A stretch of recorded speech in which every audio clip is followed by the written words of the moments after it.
NOTACON.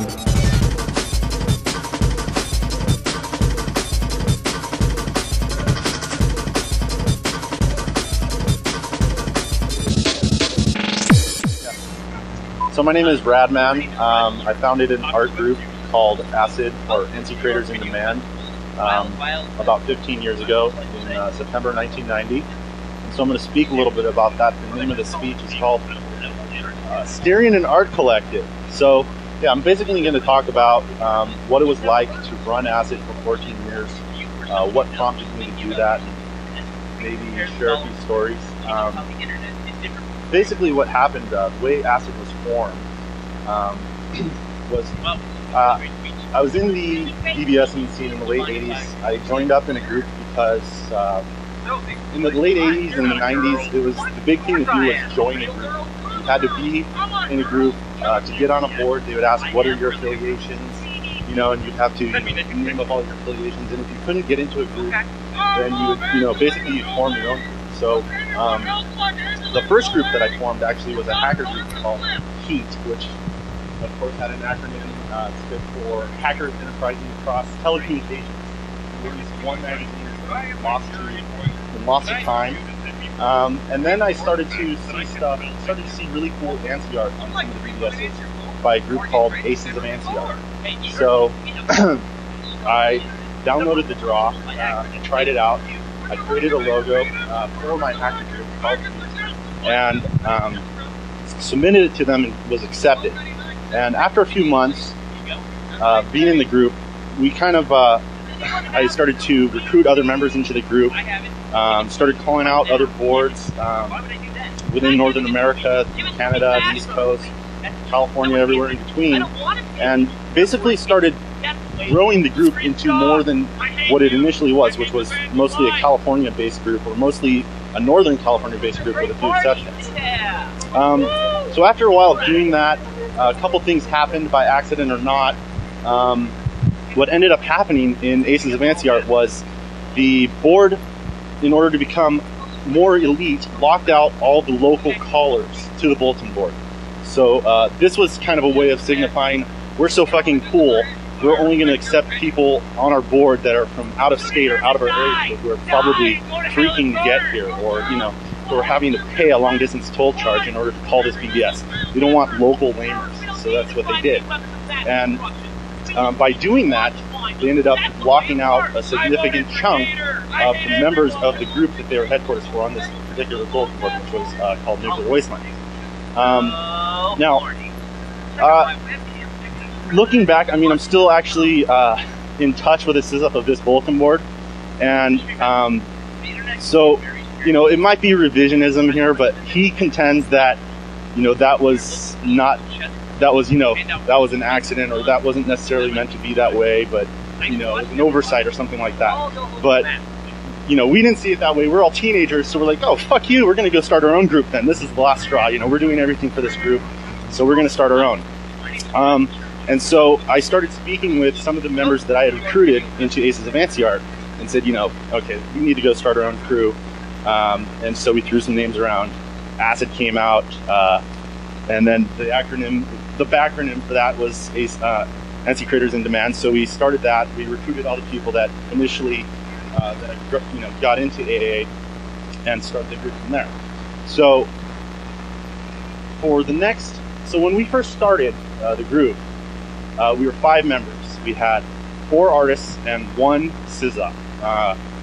It was myself, Shadow Demon, Grim, the Beholder, and Phantom, who was the SysUp of our world headquarters. He was the first bulletin board to distribute Acid ANSI artwork.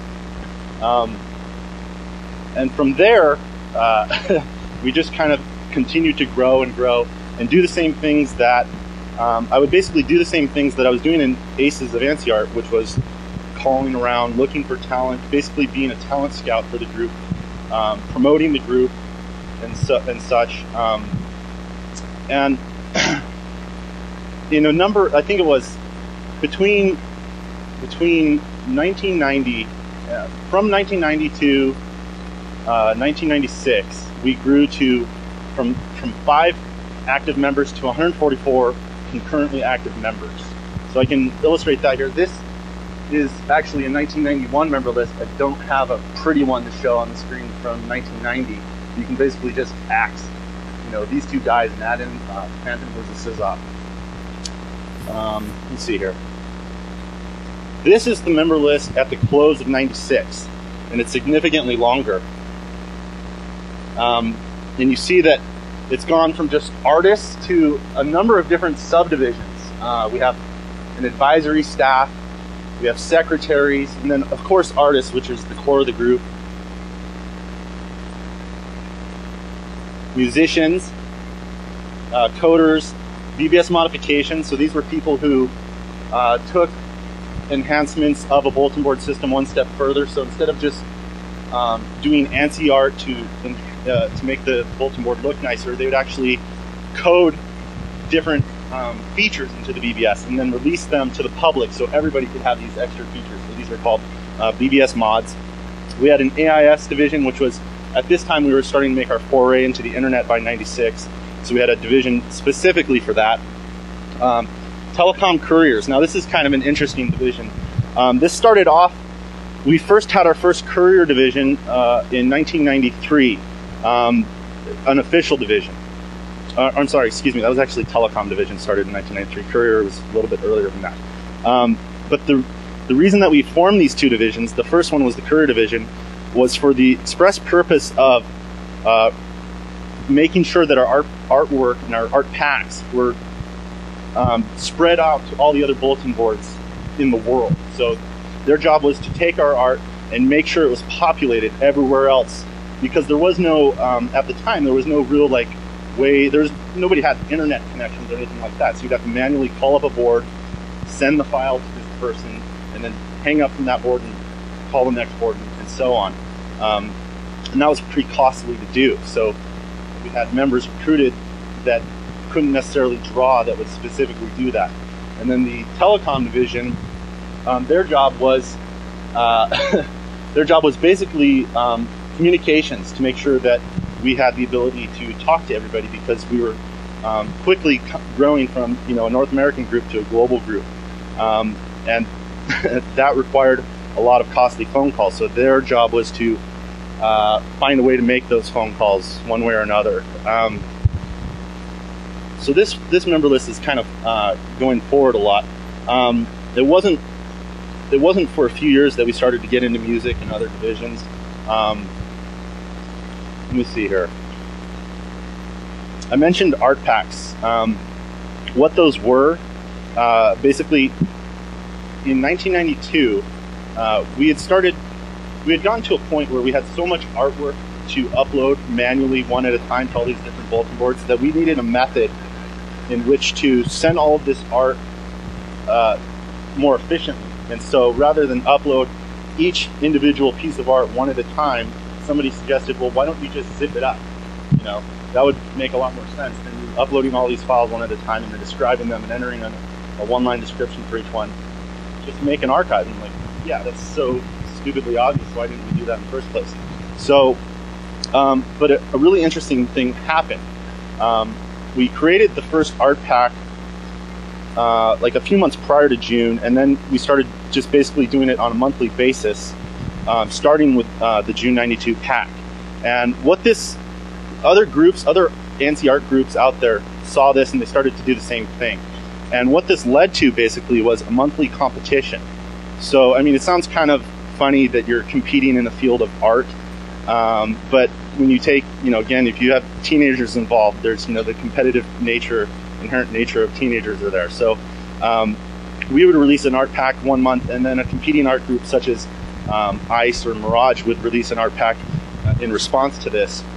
And then so we'd have basically these groups competing to put out the most art or the best art, and there were certain times where a group wouldn't be able to meet. One group would do 40 and the other one would do 35, so they'd say, oh, we won, and then they'd have to say something else like, yeah, but we're having quality over quantity, ours is better quality than yours, and this and that.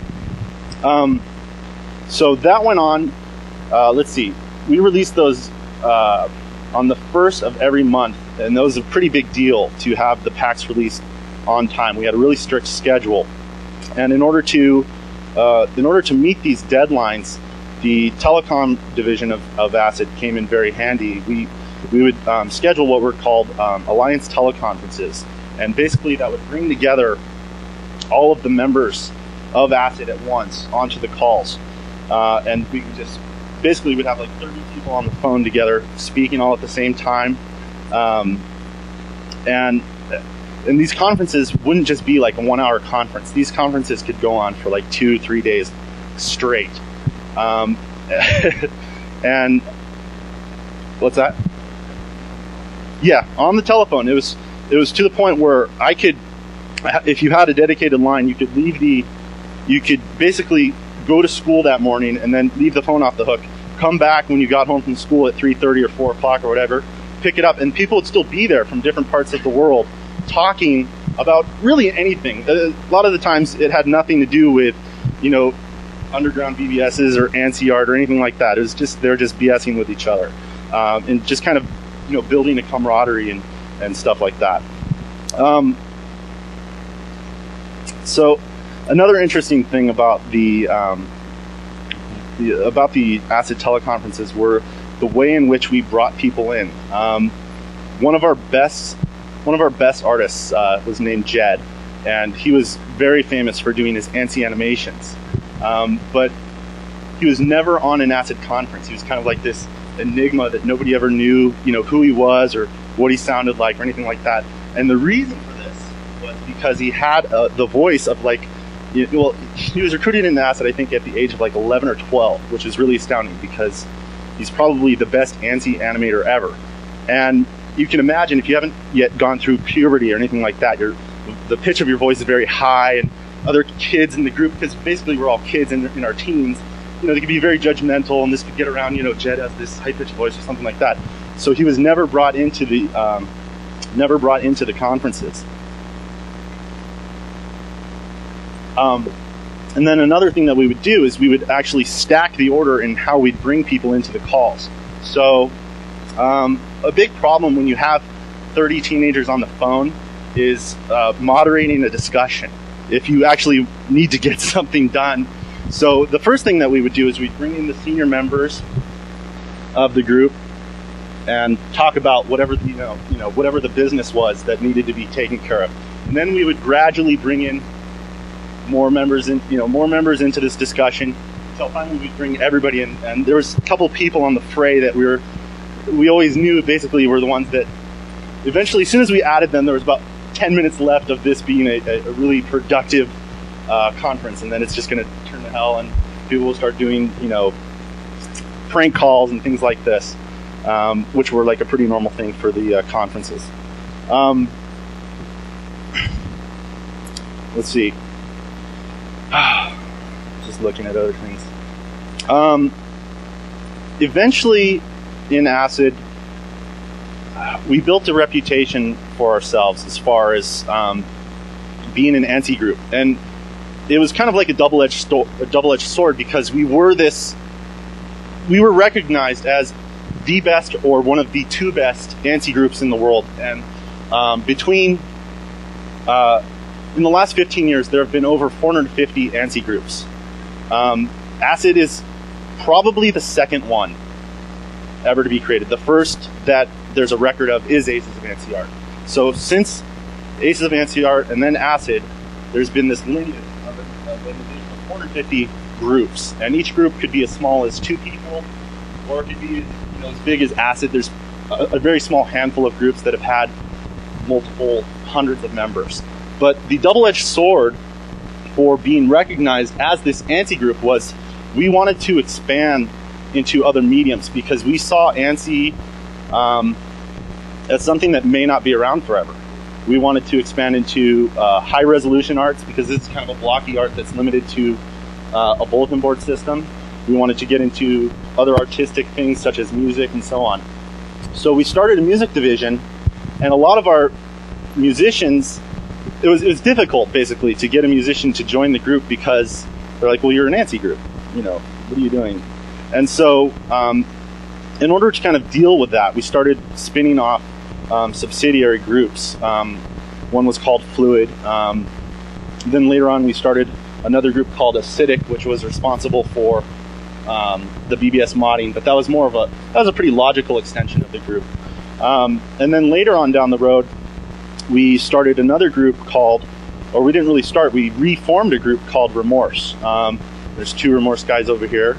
And Remorse was a group that was dedicated to producing ASCII art. And so the differences between ASCII art and ANSI art in simple terms is basically that ASCII art is still produced with characters, but without color, without the color codes.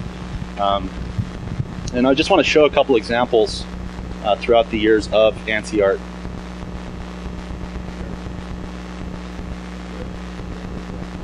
ANSI art is, it's kind of one of those things. ANSI itself stands for American National Standards Institute.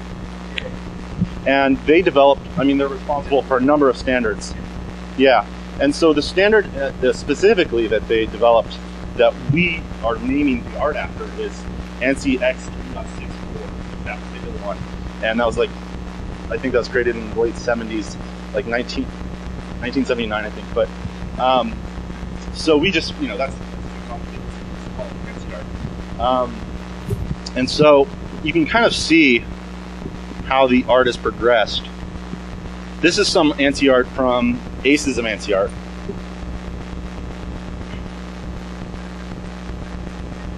Yeah. So this stuff was all created between the years of 1989 and 1991. I believe this one's animated, so yeah, it is. This was created, this particular ANSI was created by an artist named Mondo Man.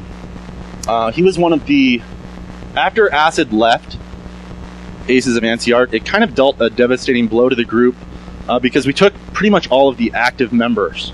But they did kind of have a short kind of second coming, and Mondo Man was a part of that. He was a big part of that. So they would have otherwise died in 1990, but he kept the group going for about another year. And he did a number of really good ANSI animations.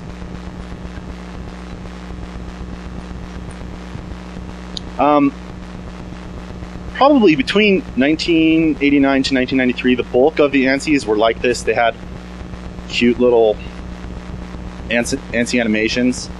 I mean, they're pretty simple.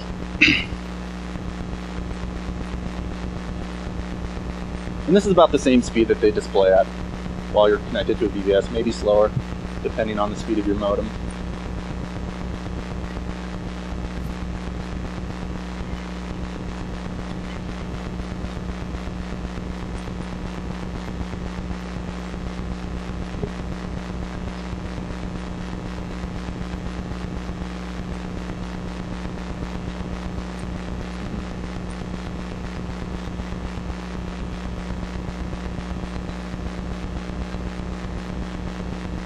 Oh, this is the one I wanted to bring up. It's pretty neat. So, I mean, this standard was basically, this particular ANSI standard was basically designed as a standard method of communications between terminals. And so it was never intended to be used for, you know, purposes of art. So it's kind of cool that, that's one of the cool aspects of this. And then you can just really see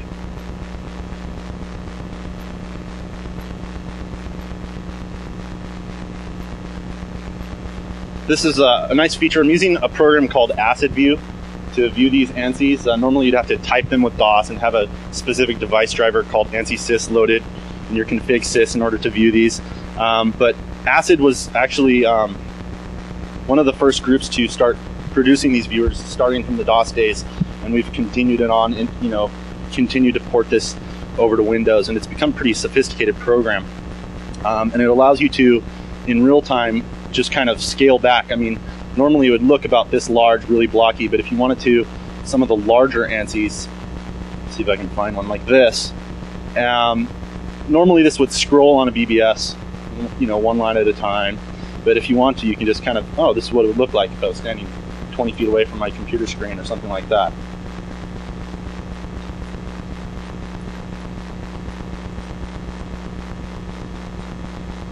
So these are some that were created in 92, and just jumping forward to 96. I mean, the level of quality and sophistication is just orders of magnitude better. It's really amazing. The interesting thing is that, in my opinion, the largest ACID ever was 144 members concurrently. When I officially, quote unquote, retired from running the group, we had about 720 some odd members total, like throughout the entire time. But there are still groups that do this, but it's much more of a labor of love. There's no practical reason really. Bulletin boards barely exist at all today. There's a fraction of a percent compared to what there used to be at the height of probably, I guess, the mid 90s. But people still do create this art today. Although ACID stopped, officially we stopped doing ANSI in 1997, so we could move and focus towards doing VGA and doing other forms of art. And that was a really hard decision to make. But the reason that we made that is we could see kind of the decline in bulletin boards coming. We knew that the internet was going to replace bulletin boards, and we didn't want to be hanging around just we had kind of this level of quality where we're releasing 30-40 pieces of really good art every month, and we knew that demand wouldn't be there, the number of artists wouldn't be there, and so we just kind of made a conscious decision to eliminate that group, that subgroup in ACID.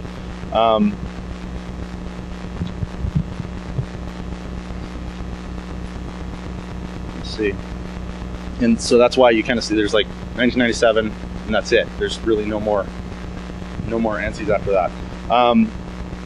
But Remorse, on the other hand, still continues to do ASCII to this day. So just I think about a month ago, they put out an ASCII art pack. So they still continue to do art. It's a slightly different style, very rarely colored, although sometimes it is. So it's still kind of like an extension of ACID. What else can I talk about? Oh, as far as oh, okay, yeah, okay.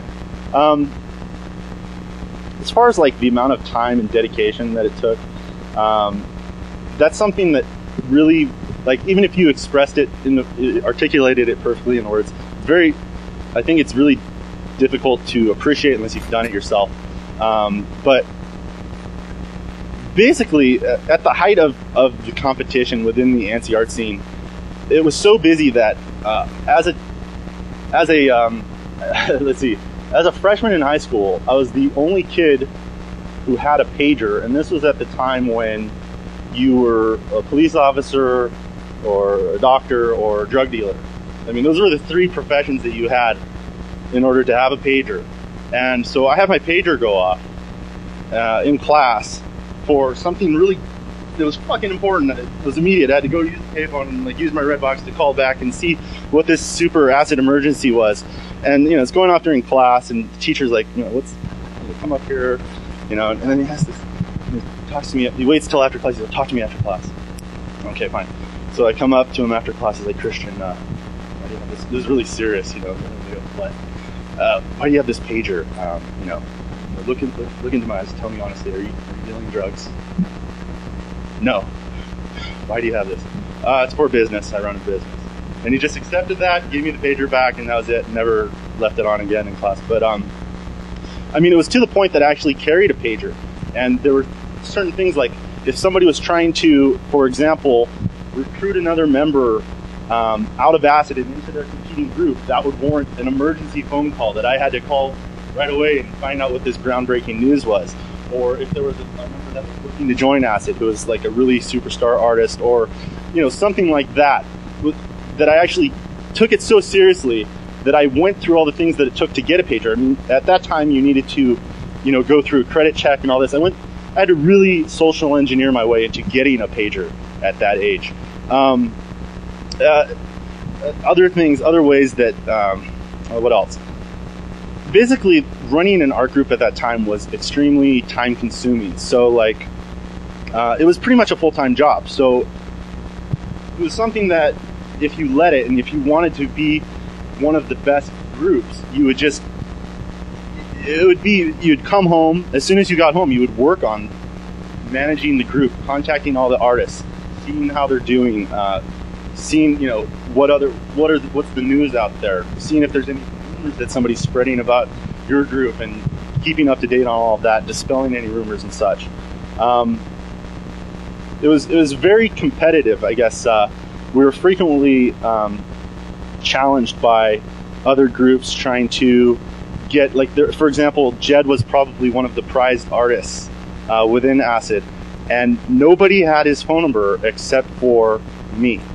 In fact, none of our telecom members who were responsible for, you know, keeping in touch with everybody had his phone number. None of our couriers, sometimes we would assign a courier to pick up art from an artist. I was basically his personal courier. We had a very, you know, tight one-on-one relationship. And it was kind of like, at the time, it was ICE's big thing to do anything they could to recruit him in ICE. Anything. And so somehow, and I'm pretty impressed, there was, at the time, one of the senior members of ICE, who went by the handle of Metalhead, managed to dredge up his phone number and contact him and do anything he could in order to persuade him to join ICE. And at the time, there was a really strict policy within the group, within Acid and most other groups as well, that you couldn't be a member of a competing group. That was an obvious conflict of interest. The policy was called no dual grouping. And so ICE had the same policy, but he's like, oh, it's okay. This is actually in Jason Scott's BBS documentary. He's like, oh, it's okay, yeah, you can be in both groups, and we don't even care if you don't draw for us that much. Just do something once in a while. Just do a logo or something, and that'll be sufficient. You know, just because he knew what it meant and what it signified in order to get that artist into his own group. And there was the same thing. There was a lot of contentions like that with members. Probably the first big one was by an artist called Martial Law. And let me see if I can find his. Yeah. Let's see. I think I know where it is. That's it. This is probably. Let's see. This is one of the first full-length scrollers. Martial Law is one of the first artists to really kind of make people take a break from doing the ANSI animations and start doing these multiple line scrolling ANSIs, which are like, you know, hundreds of lines long. He was one of the first artists to do this. And the contention point between him was he was in a group called RPM, which was one of the first groups to merge with Acid. But he was also in another group as well in his local area code. So he's kind of being, you know, there's a fight over whether he was in Acid or whether he was in ICE. And ultimately he ended up releasing some ANSIs for both. But there was a number of contentions like that. What else? Put up there. Oh, okay. Yeah, going back to that. It was running Acid. Throughout the course of running Acid, I actually skipped a lot of like family vacations because I was so dedicated to running this group, which I know seems kind of crazy in retrospect. But one vacation that I did go on was a skiing trip in Tahoe with my family. And I made a point of telling just like two like high up, high-ranking members in the group that I'm going to be on a ski trip for a few days here, you know, pay me if you need me, blah, blah, blah. And so they thought it would be really funny to start a rumor that I was dead and that I had gone on a ski trip and that I had died.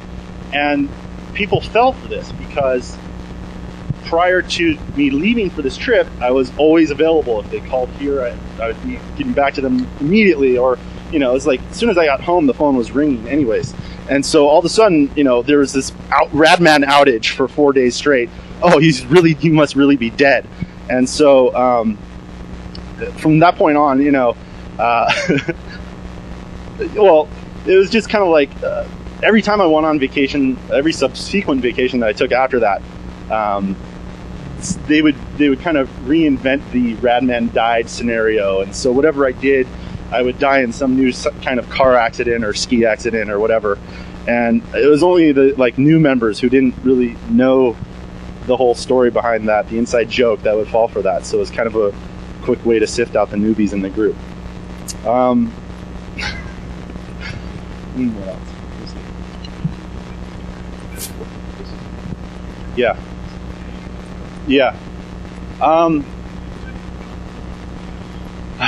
Yeah, my mom really wanted me to find something else to do.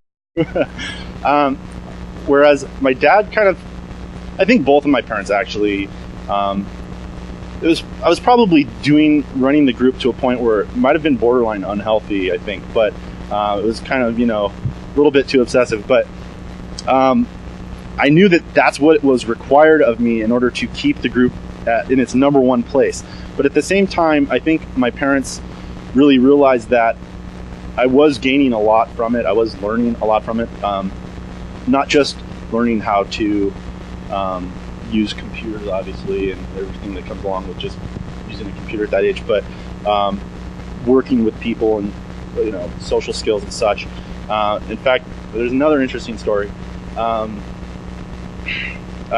In my younger years, I did a lot of phone phreaking. Basically phone phreaking is making free phone calls illegally. And one of the times I was doing it, I got back billed for like $2,000 for like a month worth of calls, which, probably isn't so bad. So it was only $2,000, fortunately. My dad was really upset.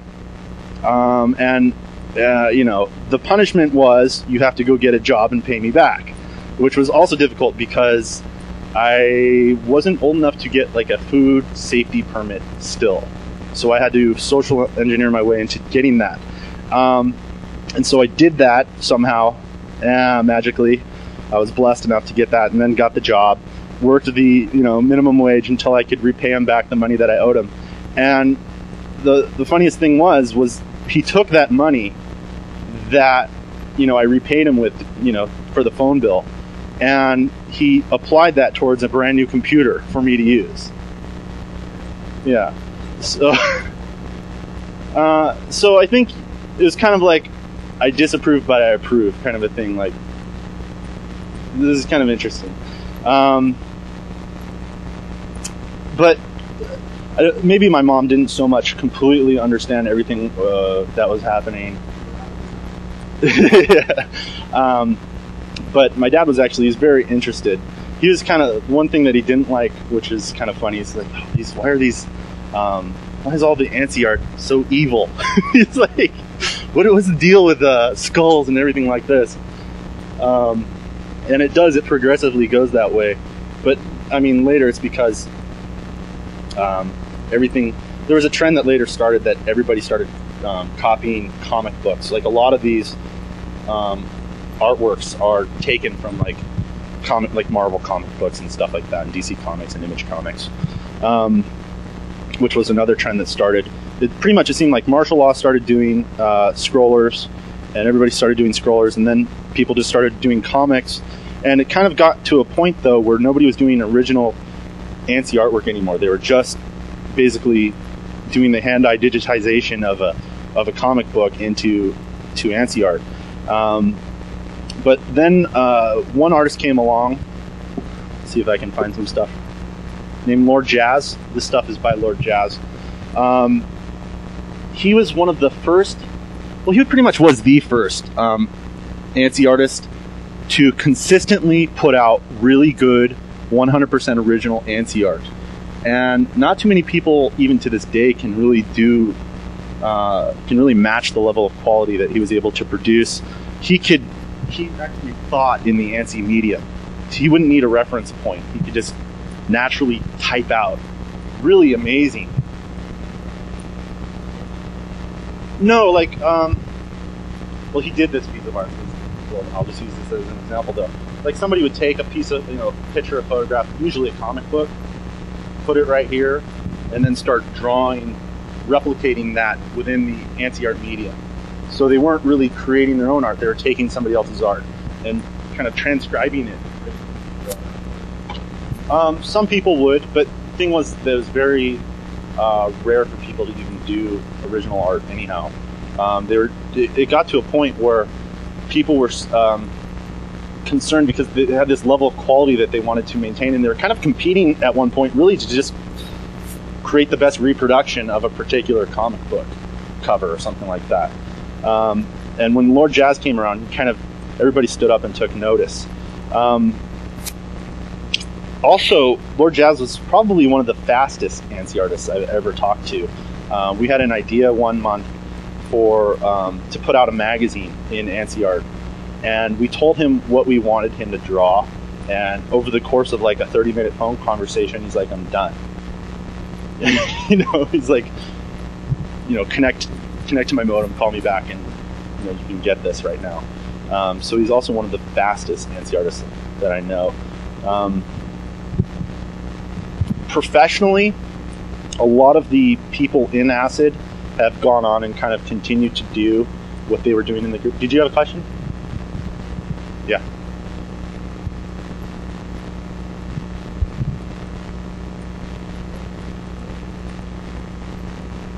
Yeah. Yeah, like the old paint programs.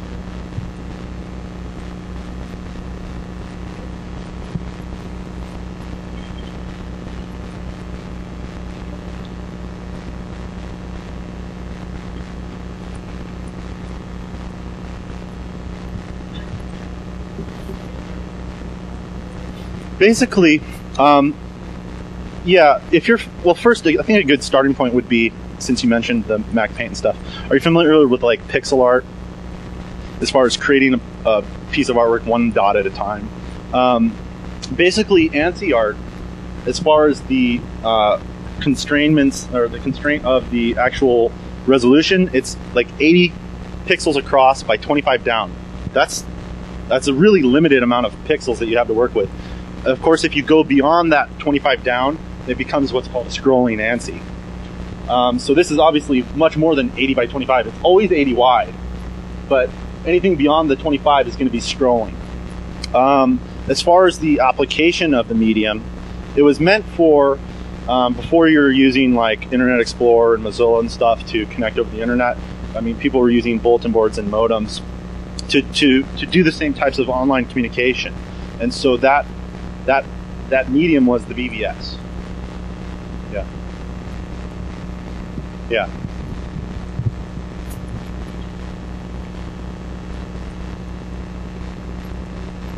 Mm-hmm.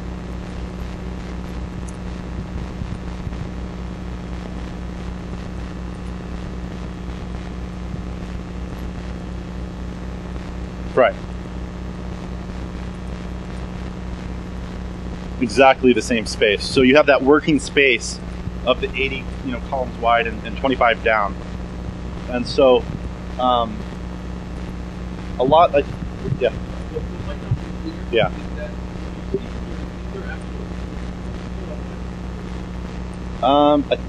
You can, but it's.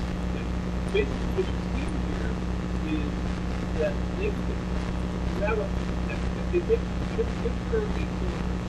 Sure. Yeah, the dollar signs. 96. This is the one that you want to see. This is the 98 kilohertz. This makes more sense. Yeah. Yeah. This is basically colored ASCII art. So it's a very thin line that you cross over before you're doing colored ASCII art and colored ANSI art. But the main delineation is, are you using the lower 128 original ASCII art characters, or are you using these blocks? So he does have a few blocks. This is kind of a hybrid. He actually called it ANSCII because he's doing ANSI art and ASCII art at the same time.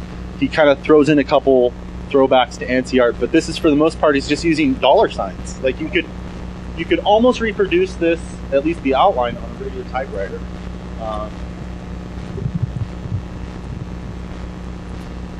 Those are higher up. I believe they're like one. Yeah. Okay, what were those? Like 186, 219. Yeah. Yeah.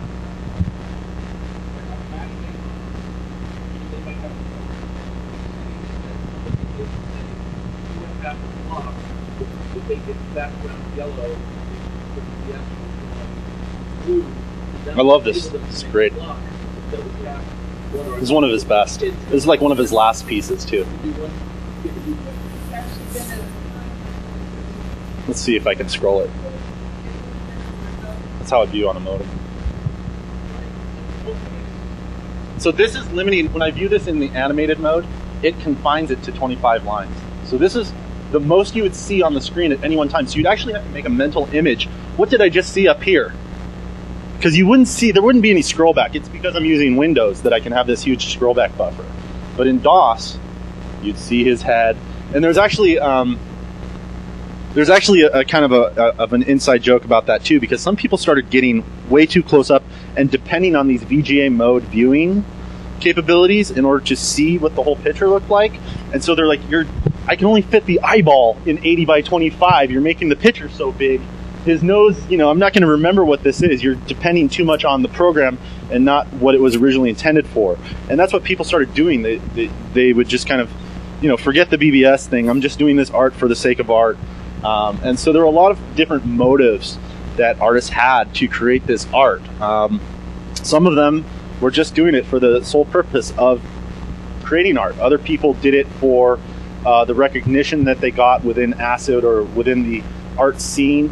Other people did it for more of like a bartering. They used it as a bartering tool. So if they needed a piece of software, or if they wanted access to a bulletin board system that was maybe underground and needed to know somebody to get on it or have something to offer, the skill that they would offer or the thing that they would barter with was, I would draw you this piece of artwork in order for elite access on your BBS or something like that. And so there were a lot of different reasons that people were compelled to create this artwork. And a lot of them still hold true today, people that are still creating this artwork. Let's see. Yeah, so a lot of these were the welcome screens. So when you'd first connect, when you first connect to a BBS, that's what you'd be greeted with. Hello, welcome to whatever the name this was called, Piranha. Yeah. So this is kilohertz at that time, that was as good as it gets, really.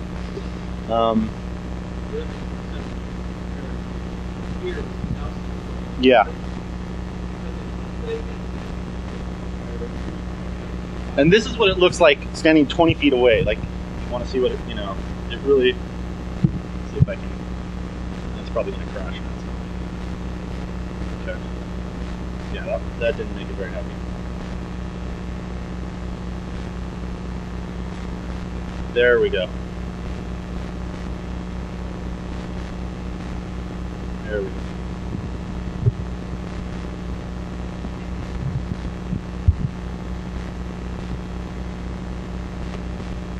Speed up the modem speed. This is a really nice program. It emulates a number of different modem speeds, so I could go all the way up to 28.8 with this.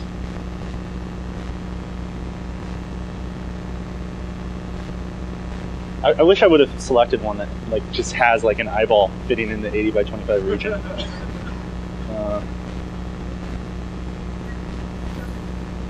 Yeah, exactly that. We would use terminal communication programs.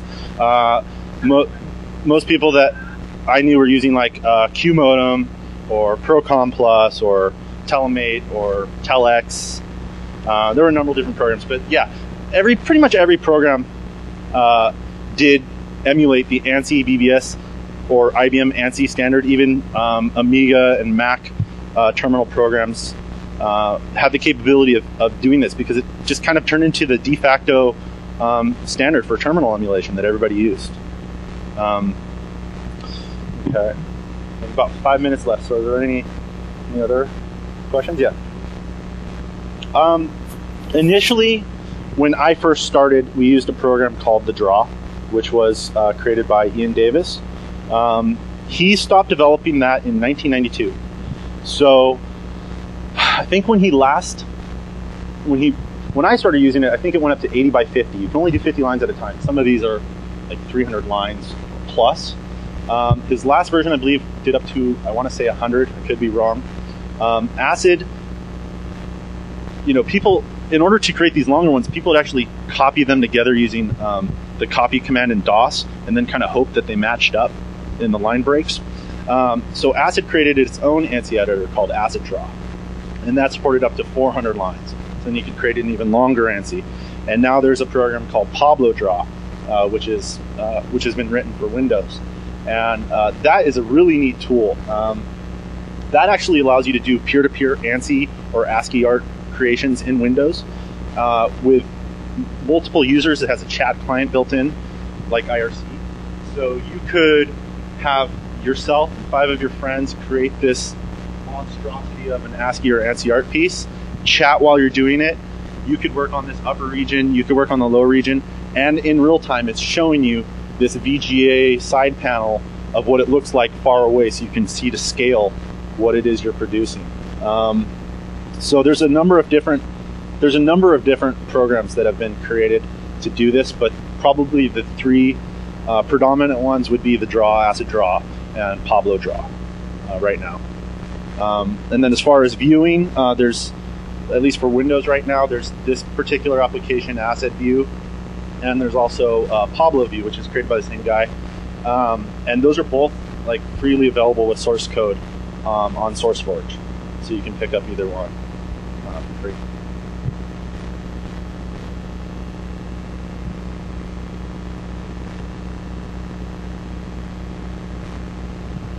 Actually, there's a number. If you go to the Wikipedia ASCII art article, there's probably about 20 programs listed there. And some of the earliest ones were like GIF to ANSI, GIF to ASCII, but there's a lot of these image conversion tools. If you've ever gone to ASCIIbabes.com, which has like Gillian Anderson, whatever, in ASCII, I mean, those are all automatic conversions. Generally speaking, when you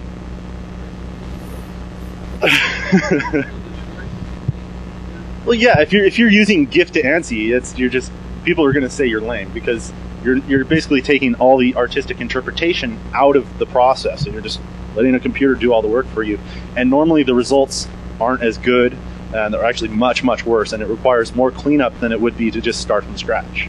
And you're, very rarely, unless you'd have to have something in perfect grayscale that matches this perfectly to have it come out right, but or make it so large that it might as well be a bitmap to begin with. Like the ASCII babes, to me, they're completely pointless because they're like, 500 column wide ASCII. What's the point of that? It might as well be 500 pixels wide.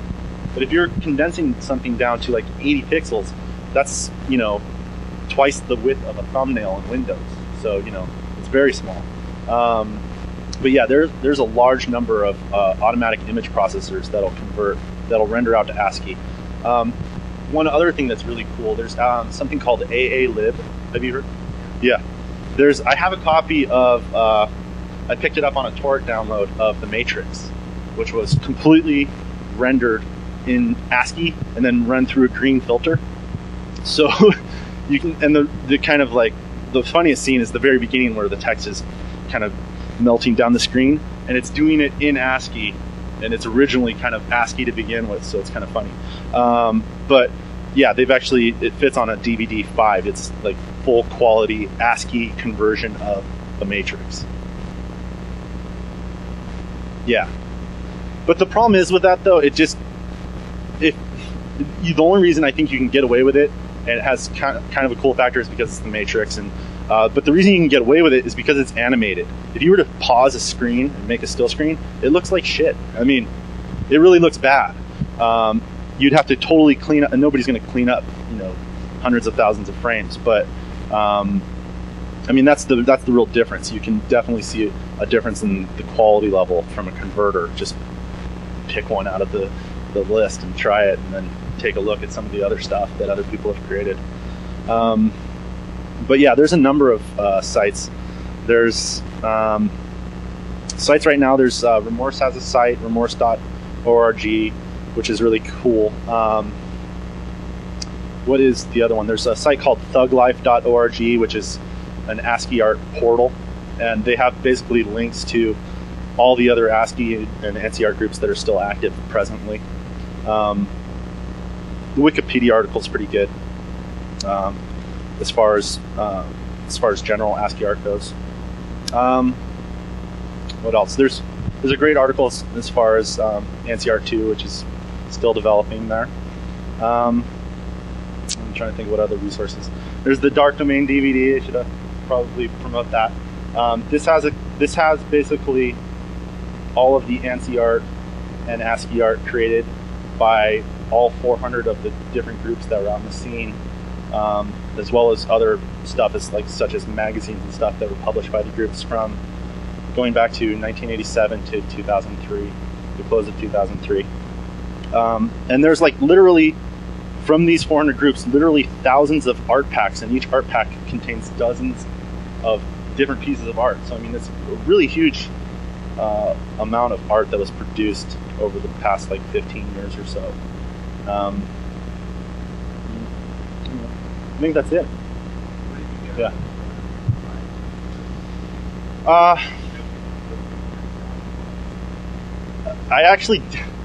I guess I could throw that in. My very first real job, so I mean, my very first job was the job that I had to take, working at a pizza restaurant.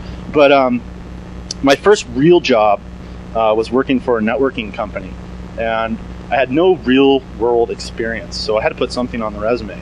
So I put that I managed an art group, and I briefly explained what it was, and I said it was called Acid Productions. And so the person in HR that's filing through this stack of resumes to hire, and he has another intern that's working with him, and he's going through the stuff. He's like, "Oh, that says Acid?" And then he looked at it, he's like, "I know who this person is, this intern that's reviewing the stuff with the HR person." He's like, "I know that guy." And he's like, "Yeah, hire this guy." And so I end up starting on my first day, and it's my other friend named Christian who's handling Acid, his piano man. He's actually the first Acid musician ever to be in Acid. So I mean, that's how I ended up getting my first job, and then I've been following that same career path ever since. No, not really. We have a music division that does different types of genres, but it's not really related to Acid House at all. But the payoff really has been getting to know all these people, sharing all these different experiences. A lot of the people that were in Acid, I guess I touched on this and went on to a different tangent. A lot of the people have continued to do artwork. A number of people, for example, are working in the gaming industry. Is the biggest natural transition. There's a number of people working for Electronic Arts. One of the senior members of Acid is now a executive at Bungie, the company that creates Halo for the Xbox. Artists, what's that? Oh, yeah. What else I was going to say though?